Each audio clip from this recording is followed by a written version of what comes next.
My pleasure in the absence of Leslie to introduce our guest speaker today. I work with Thomas Snow every day, but before I do that, I want to just take this opportunity to thank this church for the great support they give to our prison ministry.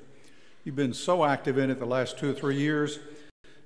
You're always there when Christmas time comes, offering gifts to those who are inmates. You've welcomed former inmates as they're released into this congregation. We're grateful for that spirit and the support, financial support even, that you give monthly to the prison ministry. So we're thankful for all of that. And I want to thank also some men who have worked with prison ministry. We have 5 mentors from this church who serve at Riverbend Prison, or since their particular inmate has been released, outside the prison. And those men are Charlie Hooks, Greg Talbert, Les Chapman, James Kelly, and Bill Wall. We're proud of them, and we appreciate so much their activity with the prison ministry. Thomas Snow graduated from Freed-Hardeman University. He has a graduate degree from Lipscomb University, a doctorate from Harding University. He's been in prison ministry as staff member for the last 10 years. Before that, of course, as a volunteer, but for the last 10 years, and he currently serves as the director of the prison ministry called Tennessee Prison Outreach Ministry. And he's going to tell us a lot more about it. I'm not going to steal his thunder, but he has just been so active, and we're pleased that he has led us in the last couple of years to create and begin a reentry center for those who are coming out of prison, and also a halfway house that has recently been built. And he will continue to tell you about that.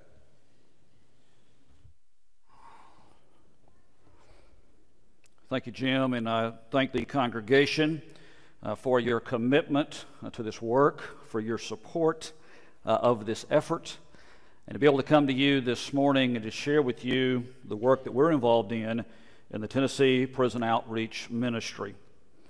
This is a ministry that has a long history of service. For many years, we were serving primarily in the Nashville area, and we were simply working behind the bars with the men and women who were incarcerated. Over the last few years, we have seen significant growth of being able to have a reentry center, a transitional home, an employment center, and to be able to work across the state with men and women who are behind bars, and to help them to come back into our community and to assimilate and to be a part of their community. I must admit on the front end that I never had any intention of ever visiting a jail or a prison. I went to training and education, Freed-Hardeman and other places, to go in and to work with a local church, and I did that for a number of years at the Trinity Lane Church of Christ in East Nashville. While I was there, there was a brother from another congregation who came, and he placed his membership there. And he said, Thomas, he said, I go into a prison called Charles Bass, a prison that is now shuttered. And he said, I go and I preach on 5th Sundays. I'd like for you to go with me and to preach. And I thought about it, and I said, well, I call myself a preacher. I preach every Sunday. I've been invited to go into a prison. I'll at least go once. I have to admit, when those doors clanged shut behind me, it was a little bit frightening. But I went into a chapel that held about 100 seats, or 100 men, and I went in there to hold service with this guy that was there with me. And the guys began streaming into the chapel. They all had their Bibles. They filled up every single seat that was there. They stood along the back wall. There was so many of them. And I got up and I started preaching. And they started saying amen, and I got excited. And then it was praise the Lord, and it just kept on going.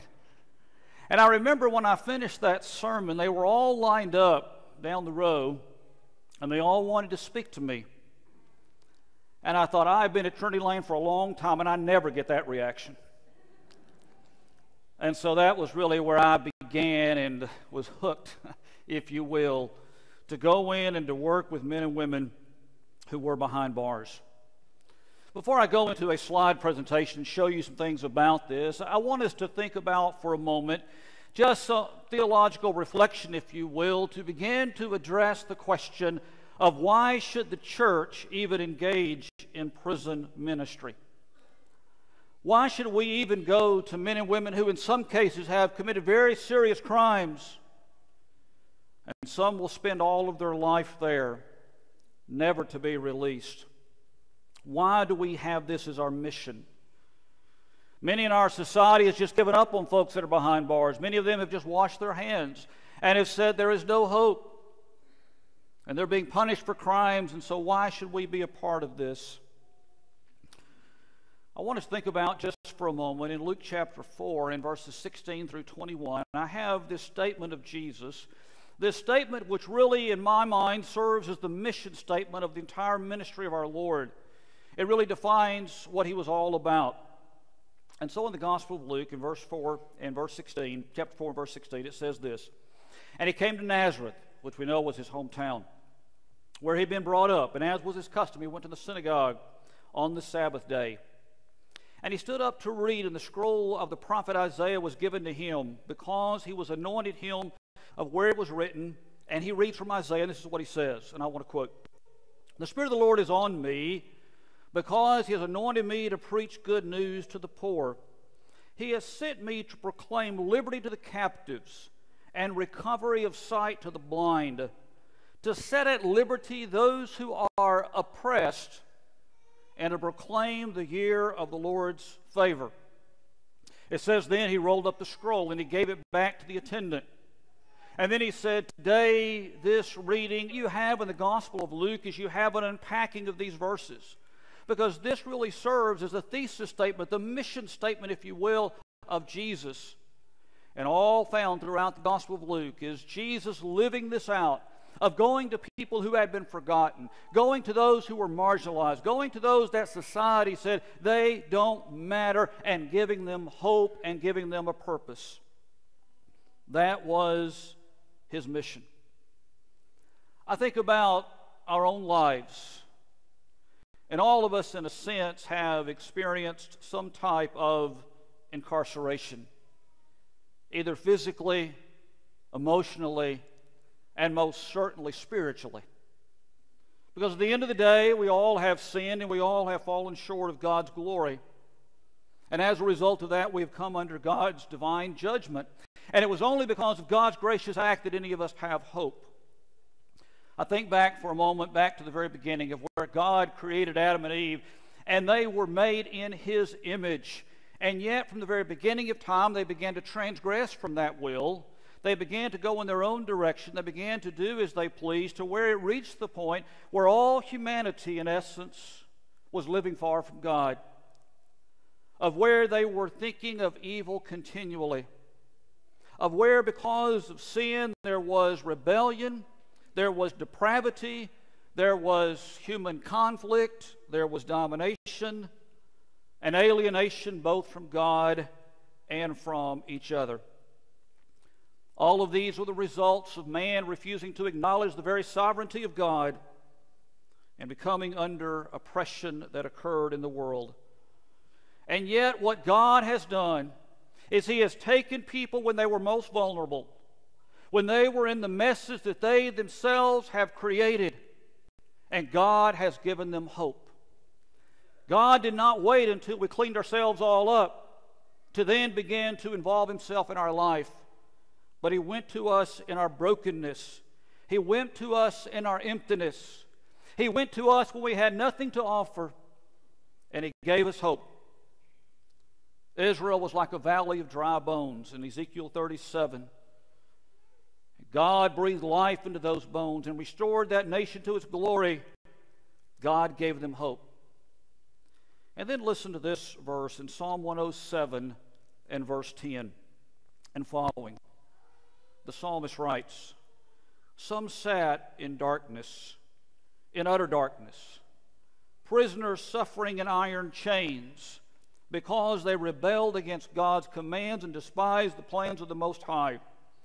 He subjected them to bitter labor. They stumbled. There was no one to help.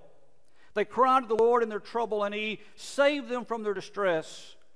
He brought them out of darkness, the utter darkness, and broke away their chains." He went to them in the midst of the darkness, in the midst of the chains, and He gave them hope. If we reject others because of their broken past, then we fail to appreciate God's own benevolence in our own lives and the efforts that God makes for our reconciliation. And so when we think about that, that is what we are called to do. We're called to a world that is broken, and we're called to give them hope. And so this ministry is all about reuniting the returning citizen with God, with their family, and with their community. We live in a nation that has 5% of the world's population, but we have 25% of the world's incarcerated population. There is no one, not even close, that locks up folks like they do in this country. In Tennessee, those who are currently in jail or in prison or currently on probation or currently on parole is 1 out of 36 adults. That's a lot of folks. There are a lot of people impacted by incarceration. And wherever I go and wherever I speak, there are folks in congregations that are sitting there in pews that have loved ones that are presently behind bars or sitting in jail cells, wondering if there is hope. And so we're here to say that there is hope in Jesus Christ, that there is a purpose for those that are behind bars, that they are coming out at the end of the day. 97% of those that are incarcerated are coming out into our communities. And the question is, how are they coming out? With a better life, with hope, with purpose, with a job, to be a significant part of their community, or to go back to old people and old places and old behavior and get the same old results. As I mentioned, this ministry has a long history. Actually, it goes back to 1963. It was tied back to the Madison Church of Christ, where there were 2 volunteers that went into the local jail. It's really where we got started. For a long time, we had a very small house at the Madison Church of Christ where we had an area where we could have offices. There was about 700 square feet. And we'd go into the local jails and the local prisons, and we'd preach, and we would share Christ. What we wanted to do was we wanted to say there needs to be more. What we're doing and what all the volunteers are doing of sharing Christ and baptizing men and women into the Lord, it is a tremendous blessing, but it's not enough. There needs to be a holistic effort to help men and women who are coming out. Because what would happen is this: men and women would go in, we would baptize them, they would get out of jail, and they'd come to the church and say, "Here I am," and we'd say, "God bless you. God bless you." We really would not know what to do in that case. The building that you're looking at was originally the Rains Avenue Church of Christ. It was started in around 1920. It's in South Nashville by the fairgrounds. This church closed in 1985, and they gave their building to the Hillsboro congregation. And Hillsboro operated a benevolence center here for 25 years called the Rains Avenue Christian Care Center. They gave away clothes, they gave away food, and they had Bible studies with that community that was in need. Their director retired. Inner City Ministry took over the building, or at least they leased it from Hillsboro for 3 years. And they operated a thrift store there. Then Inner City moved to their new location off Ellington Parkway, and the building was empty. Ceilings were falling down. The building was in terrible condition. No money had been spent on it in all of these years. And so we went to the elders at Hillsboro and said we would like to have a place where men and women could come when they're released from incarceration. We'd like to have a reentry center. They told us we could have 15 minutes to make a presentation. It lasted for 2 hours. They stepped out of the room. They came back in 5 minutes later and said, "We're deeding you the property." And so they gave us this property. And we were able to take and enter into a capital campaign to raise funds to renovate this building and to build out the basement and then to build a duplex as well next door that I'll show you in a moment. And so because of their generosity, we would have a place where men and women could come and where they could have hope and where people could receive them and let them know that they are not given up on. Listen what, in Tennessee, this is what they do. Historically, and this happened just this past week. When you are released from prison in this state, what they would do historically is this. They would give you a one-way bus pass, a Greyhound bus, to wherever you wanted to go in the state. With a $30 check from the state that you could not cash because you had no ID, a set of prison clothes without the numbers on them, no food, no ID, no nothing, and say, be successful. Folks, that doesn't work. We're setting folks up for failure and to go right back into a broken system that keeps people that are incarcerated, that puts them right back there again. And that is sad. And so we wanted to have a place where they could go. They could be a part of this. What are we involved in, and what are you involved in? What are you supporting? We're involved in our prisons and our jails across Tennessee. In Tennessee, we have 14 state prisons. We have volunteers currently in 10 of those 14 state prisons, about 25 of our 95 county jails. And so we're working there. We have worship services every Sunday like we're having here. We have Bible classes. We have new life behavior classes where we teach them life skills that are based on Scripture.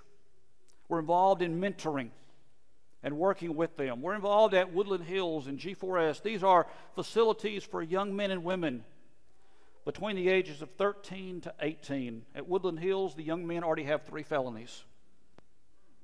3 felonies. And not even being 18 years old. And so we're working there. We work with the children of the incarcerated. I'll share you a slide about that. The reentry center, we have the transitional house. We planted a church there now, the Rains Avenue Church. And we also have a 12-step program called Celebrate Recovery. Because at the end of the day, 85% of those that are incarcerated have an addiction to alcohol or drugs. And if we don't address that, then we're setting them up for failure. And that's so important that we address those issues. And so what do we need to think about at the end of the day? Those that are in our jails, those that are in our prisons, are members of our community. They're our sons, they're our daughters, they're our brothers, our sisters, sometimes literally. They're our neighbors. There are folks who are a part of a community who, if you will, have been exiled for a period of time. And so, because they're a part of this community, they're coming back into our community. And at the end of the day, I believe we are called to embrace them and to help them to be successful and to walk along with them and to help them to have a new life. Now, here's a group of women that we baptized in one of our facilities, but what are we involved in? What are we doing? Well, I've mentioned worship services. We have classes that are cognitive behavioral. If we don't change their thinking, we're not going to change behavior. That deal with issues such as substance abuse, anger management, and parenting classes. Some of you in this congregation, as Jim has mentioned, are involved as mentors. You go in and you work with some of the men here, working with the men who are currently at River Bend, and going to see them on a weekly basis, and talking with them and giving them hope and preparing them for release, forming relationships with them and friendships. That is so important and so critical that we do that. And then we're all across the state in all of these facilities working with the men and women who are behind bars. I mentioned Christians Against Substance Abuse is one of the common classes that we often teach. I had a young lady that came to our reentry center about 2 months ago. She showed us a copy of where she had earned a master's degree. She was in law school. She was in an auto accident. And she had pain, acute pain. She was placed on the opioids, as many are today. Her prescription ended. She asked for another one. Was refilled again. And finally, they would not refill it any longer. And so she became addicted. And she bought those drugs illegally.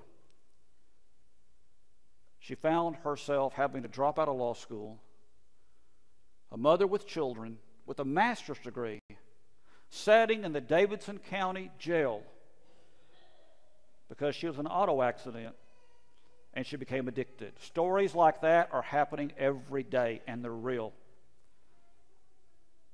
Our own mayor's son just died from opioid overdose. It is a national crisis, and we're seeing people behind bars for that. And so we try to help them with a 12-step program with Jesus Christ as one's higher power. Not a chair, not a doorknob, but Jesus. And so we work with them. We have the Reentry Center. Here is students here this past week of where we go in and we do assessments with them when they first come in. We have new classes that start every Monday. And so when they get out of jail or prison, they can come to us. And so we do assessments, we do interest inventories, personality inventories. We help them to develop resumes. We have a computer lab where we post that resume online. We do mock interviews. We do all kinds of classes with them for that entire week. And then we seek to help place them in a job. It is so critical that our folks who are coming out of prison quickly get a job. Because what happens is you end up going back, I call it, to default mode. Default mode is where you go back to what you know. And what many of them know often sets them back up for failure. And so we work with them at the center, trying to help them to have a new life. Now, I want to mention financial management for a moment. One of the things I found out when I began working with the men and women that are behind bars and when our staff began working with them is that most of those who are coming out of incarceration have never had a bank account in their entire life.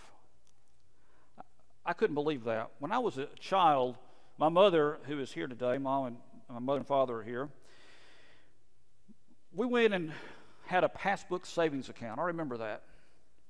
And I remember having this little passbook, and you would have that. You'd go into the bank, and you'd make your little deposit. You'd take your $5, and you'd put that in, and you'd add that to the total. You keep up with a ledger, how much you had in your account. And to think about, here are these folks who have never had a bank account. You know where they bank at? Tennessee Fast Cash. And all of these places that keep poor people poor and broke people broke. That's what it does. It's setting people up for failure. And so we try to help them with just how to manage their money, how to develop a budget, to help them to learn the very basics. Now, we're not talking about investments here. We're not talking about an extensive portfolio, but just the very simple basics of money management, and to work with them to have a new life. I want to mention here, there's a story I want to share with you. Here's a picture of 5 that just graduated from our class this past week. The 3 men are now residents at our duplex next door. And the guy that's there in the green shirt, the African-American man, who is standing there with his certificate, this is what happened with him. His name is William. William was at Hardman County Correctional Complex in West Tennessee, 200 miles from Nashville. It was 2 Sunday nights ago. They put him on a bus, a Greyhound bus to Nashville. We were having services that night at Rains Avenue. We got a phone call. William said, I've been sent from Hardman County to Nashville on a bus. He had been in prison for 20 years. 20 years. He had no clothes other than what he was wearing. They did not give him an ID. He had no money whatsoever, and he had no family in Nashville. Nowhere to stay. And so we sent a staff member over to pick him up, and we had an empty bed at the transitional house. We've got a few empty beds we've just opened up. And we try to really screen who we have. We want to make sure that everybody in our house is really motivated to change their life. And so I told the staff, I said, let's let William stay there for a few days in our house until our staff can figure out where he's going to go, where he's going to live at. And he went through our reentry classes, and everybody said they were very impressed with him. And we said, he needs to be a resident of our house. And so he came in, and he moved in. And last week I was outside, and William was out there. He had been doing some community service work around the reentry center, and he said, "Mr. Snow," he said, "I know you." And I said, "Where do you know me from?" He'd been in prison 20 years. And he said, "Didn't you a long time ago preach at Charles Bass?" And I said, "Yes, I did." And he said, "I remember sitting there listening to your sermons. And I remember getting excited to come back each Sunday to hear them." And he said, "I haven't forgotten you." And then to think that now I'm here in this program. You never know when you influence somebody. You never know when someone can be impacted by that. And all we're trying to do, all of you as volunteers and as a church, we're trying to say, let God use us to be a blessing to someone else. And so we're working with them. Not only do we work with those that are incarcerated, but we also work with the children of the incarcerated. Let me tell you something. The number one predictor of a child ending up in prison one day is dropping out of high school. It's almost a ticket to incarceration. The second major predictor of ending up incarcerated is having a mom or dad behind bars. And so what we do is one of the things that we're involved in is we have a summer camp at Whispering Pines, which is a camp owned by the Hendersonville Church of Christ. And so we take this camp and we have full scholarships for kids to go to camp who have a mom or dad that's behind bars. We take Lipscomb interns that are in the marriage and family therapy department that are there to do play therapy with the kids and work with the kids. And so we were at camp this year. We took 66 kids to camp. My wife was there working in the kitchen. I had a lot of volunteers from different congregations that were there to help make camp to be a success. One young lady was at camp, and she started calling my wife Mama.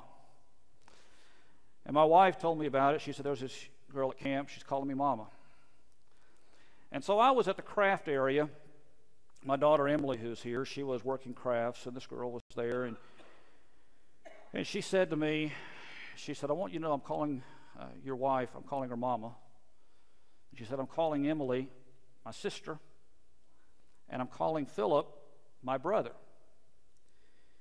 And she had been telling the other kids at camp that our family was going to adopt her and take her from camp to our house. And I even was asked that by staff members, "Are y'all taking her to live with y'all?" I said, "Well, that's not the plan." And she said, "I want to call you Daddy." And I always try to have an answer when somebody says something, and so I thought, what am I going to say to that? And I said the wrong thing. I said, I called her by name, and I said, "You would miss your family if that were the case." And she was standing there next to another teenage girl. She looked at me and she said, "My daddy is dead. My mama's strung out and been in and out of jail, and she will not care if I leave." And the girl sitting next to her said, "My daddy is in prison. My mama's in jail, and I'm in a girl's home." I had no answer as to what to say. To think about so many young people who are going through life when you live in a world where you have 2.1 million adults that are behind bars and you have over 2 million children that are living with a parent that's incarcerated, and they don't understand. And they're confused. Many of them are living without hope. And so we work with these children in all kinds of ways to help them to experience something different. At Christmas time, we give away a lot of toys. A lot of our churches, we've sent out letters to churches to ask them to collect toys, to give away in our jails when the children come to visit their mom or dad behind bars. Here's where we have Making Memories with Mom, where we had Santa Claus there. The women were there with their children, and to have a special day. Here's in the Sumner County Jail, a little girl. She's in the visitation gallery of the Sumner County Jail. And in Sumner County, this is what you do. You do not have a contact visit with your loved one. You visit them through a video monitor. So here she is with her mother, to visit her father through a video monitor. And she's getting a dollhouse for Christmas, trying to bring a smile to the face of these children. Transitional house. This is next door to the reentry center there in Nashville. I want to tell you a quick story. There was a very old house where this duplex for 16 men is now at. When we were going to open up the reentry center, I went out and I took my business card, and another coworker, Grant, went with me. And we went out and we knocked doors. And we told neighbors in South Nashville that we're going to open up a reentry center in this community. And if you have any concerns, you have any questions, I want you to call me. And our next door neighbor, who lived at a house where this duplex is now located, got very upset with me. He would call the office and he would cuss and he would scream and he would holler. And he said, I can't believe you're going to put this dump, is what he called it, next door to me. And he said, once a person is a criminal, he said, they're always a criminal. And he said, I am an expert on the criminal mind. And I said, sir, how are you an expert? He said, I've watched a movie. It's called A Clockwork Orange. If you haven't watched it, don't watch it. Okay? Do not watch it. I'm not recommending it. But it was about a psychopath and his gang of friends who went out and did terrible things. And so he said, they're going to come in and they're going to come to your center and they're going to come in, they're going to tie my family up and they're going to just rape my wife and my children and they're going to kill me in front of all of them. And he had all these terrible things. And so he called my staff member, Naomi. And he said, I am so upset. He said, a person who is behind bars cannot change. And she said, sir, I want you to know that I was at the Tennessee Prison for Women. And the volunteers with this ministry baptized me while I was in prison. And now I work for the ministry. And the phone got real quiet. Then he said, 1 in a million. We bought his house and leveled it and built a duplex. And so we were able to have that. We had Mayor Berry who was there, Sheriff Hall. We opened this up in June. We now will have 13 residents of our 16 beds plus house managers. And to have a place that is alcohol and drug free, a place where men can go to and where they can reside. And we're getting ready to make plans for the women's duplex to build that next. A couple of more slides. Started back at church there as well. I do have a challenge that I would like to express to you as well. We planted a church back there. We meet on Sunday afternoon. We have a meal at 4:15 to 4:30, and we have a worship time at 5 o'clock. For not only the men of the house, but others who come through our programs. And we've had a number of congregations who have come and have brought a meal and have worshiped with us, Harpeth Hills and Hillsboro and Rural Hill. I'd like to encourage Northside to find a Sunday night where y'all can come, 25 or 30 or however many can, and come and bring a meal and worship with us and to meet those men who were there in the program. We're sharing Christ, giving hope. 2 last slides. At the end of the day, as taxpayers, we're paying for incarceration. It's $28,000 to house somebody in prison for a year, and so we're all paying for this. Last year, we opened this center up in 2015, opened our house up in 2017. We had 50 that went through our job program last year. We've already had 48 so far this year, and we got 5 more scheduled for this next week. So our numbers are definitely up. 87% have been placed in a full-time job in 10 days. This year, we're at 92% of those who've been through our program. We have not placed one person in a minimum wage job. Average pay is $14 an hour, and then this is important. In Tennessee, the recidivism rate, the rate at which a person gets out of prison and goes back, it's 46% in 3 years. 46% of those who are in our jails and our prisons go back within 3 years. Right now, ours stands at 7%, which means that most of them are not going back to prison. They're attending congregations. They're attending churches. They're sitting on pews with you. They're working full-time jobs. They're getting back involved in their families' lives. They're making a difference. They're being a part of the community. It's only because we're able to walk alongside with them and then to help. So as I close, we have so many needs, so many areas to volunteer in our jails and our prisons and the reentry center and partners and mentors. I have newsletters in the back. I hope you'll pick one up. Help with our summer camp, meals for church, worshiping with us, to be a part of the solution. At the end of the day, the men and women are coming out. They're coming out.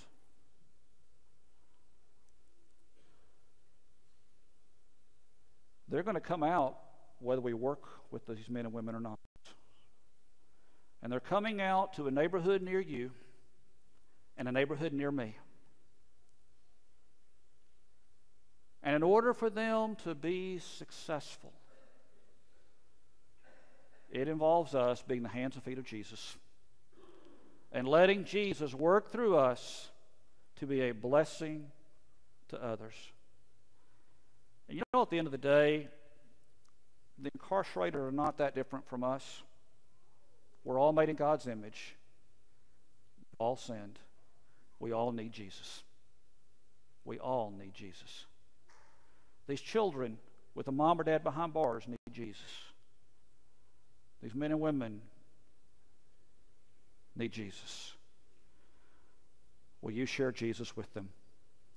Do you know Jesus yourself? Have you given your life to Christ, been buried with Christ in baptism, to have your sins washed away? Maybe you're struggling. You need hope. You need restoration. The invitation is extended while we stand and while we sing.